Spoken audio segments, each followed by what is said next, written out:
এই তো রান্না কমপ্লিট। আর দেখুন কালারটা কিন্তু মাশাআল্লাহ হয়েছে, তাই না? বলতে পারেন এটা কি মাছ? তো আজকে কি মাছ রান্না করলাম আর কি কি দিয়ে আর কিভাবে রান্না করলাম দেখতে হলে আমার ভিডিওর সাথে থাকুন।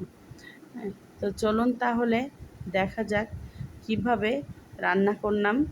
আজকে পুরো রেসিপিটা আপনাদের সাথে শেয়ার করব। চলুন তাহলে যাওয়া যাক। দেখুন আজকে আমি কি রান্না করছি। এখানে আমি কিন্তু পটল ভেজে রেখে দিয়েছি। আসসালামু আলাইকুম সবাইকে, সবাই কেমন আছেন? এই তো এখানে হচ্ছে পটল আলুটা আগে ভেজে রেখে দিয়েছি। আর এই পাশের চুলায় কিন্তু আমি অল্প কিছু কচু ভাজছি। কিন্তু কে কে কচু ভেজে রান্না করেন অবশ্যই কমেন্টে জানাবেন। এই তো আর এই পাশে দেখুন, এই যে আমি কিন্তু অল্প কিছু করলা কেটে নিয়েছি। হ্যাঁ, আর এগুলোই কিন্তু এই যে পাঙ্গাস মাছ দিয়ে রান্না করা হবে। তো দেখতে থাকুন। এই তো দেখুন আমার ভাজা হয়ে গেছে। আর এই যে দেখুন আমি এভাবে হালকা করে ভেজে নিয়েছি কচুগুলো।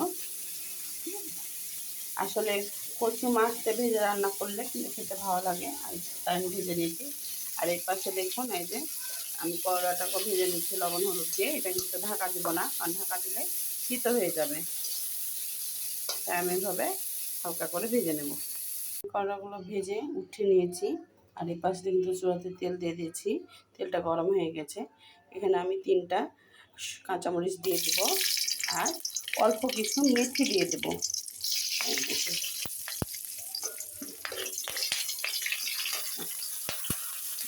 আর এখানে মশলা নিয়ে রেখেছি, মশলাগুলো দিয়ে দেব।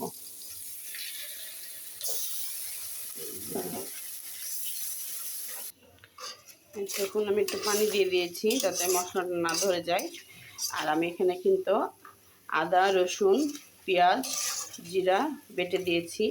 আর তো শুকনো মরিচ লবণ হলুদ আর কিছুটা কাঠ মশলা গুঁড়ি দিয়েছি। এলাচ তেজপাতা এগুলো গুঁড়া করা ছিল। আর ধনা গুঁড়া দিয়ে দিয়েছি।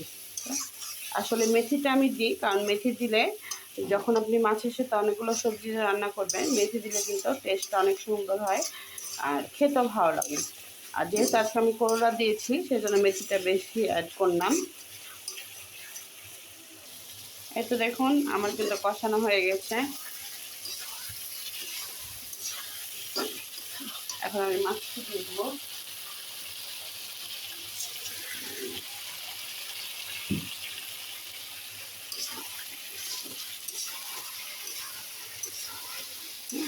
কিছুক্ষণ নেড়ে ছেড়ে কিন্তু আমি পানি দিয়ে দেবো। আর এই পাশ দিয়ে তো আমি ধনেপাতা আর টমেটো কেটে রেখেছি সেটা কিন্তু দিয়ে দেবো। এই যে দেখুন কি সুন্দর হয়ে ফুটছে। দেখুন আমি রান্না শেষ করে সব কাজ সেরে এই তো আপনাদের একটা জিনিস দেখাতে নিয়ে এসেছি। আর এই যে দেখুন এই ব্যাগের মধ্যে কি আছে। তো চলুন তাহলে দেখা যাক এই ব্যাগের মধ্যে কি আছে। এই তো দেখুন আপনাদের ভাইয়া আমার জন্য একটা 3 পিস নিয়ে এসেছে। তো ভাবলাম আপনাদের সাথে শেয়ার করি। এই তো দেখুন এই যে এটা সালোয়ারের কাপড় আর এই যে এটা পুরোটাই জামা। আর এই যে দেখুন এই পাশে ওড়না। তো কেমন হয়েছে অবশ্যই জানাবেন। আসলে স্বামীর দেওয়া জিনিস যেমনই হোক না কেন কিন্তু সেটাও মেয়েদের কাছে অনেক মূল্যবান, তাই না? তো আমি রান্না শেষ করে ভাবলাম আপনাদের সাথে একটু শেয়ার করে নিই, তাই তো আপনাদের দেখিয়ে দিলাম। বানানোর পর একবার দেখাবো। আর এখন মেয়েদের খাবার দিয়ে দেবো। তো চলুন তাহলে যা যাক।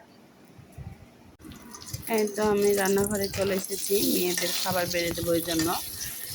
আর যেহেতু আমার ছোটো মেয়েটা মাছ খায় না টোটালি, সেহেতু ওকে আমি একটা ডিম পোচ করে দিলাম। আসলে আপনারা এখন বলতে পারেন যে দেখাবার কি আছে, কিন্তু আসলে আমি কিন্তু সব কিছু আপনাদের সাথে শেয়ার করে থাকি। এই জন্য ভাবলাম যেহেতু আপনাদের ভাইয়া নিয়ে এসেছে সেহেতু হচ্ছে আমি শেয়ার করি। তো যা হোক এই তো দেখুন ডিম ভাজা হয়ে গেছে। তো কার কার বাচ্চা মাছ খায় না অবশ্যই কমেন্টে জানাবেন। আর আমার ভিডিওটা ভালো লাগলে সাবস্ক্রাইব করে দিবেন। তো এই যে দেখুন ভাজা এই তো আমার রান্না হয়ে গেছে। এই তো দেখুন এখন মেয়েদের ভাত বেড়ে দেবো। তো আমার মেয়েদের খাবার বেড়ে দিয়েছি। এটা আমার বড় মেয়ের খাবার। দেখুন। আর এই পাশে আমার ছোটো মেয়ের খাবার। আসলে আমার ছোটো মেয়ে মাছ খায় না, তার জন্য ওকে ডিম পোচ করে দিয়েছি।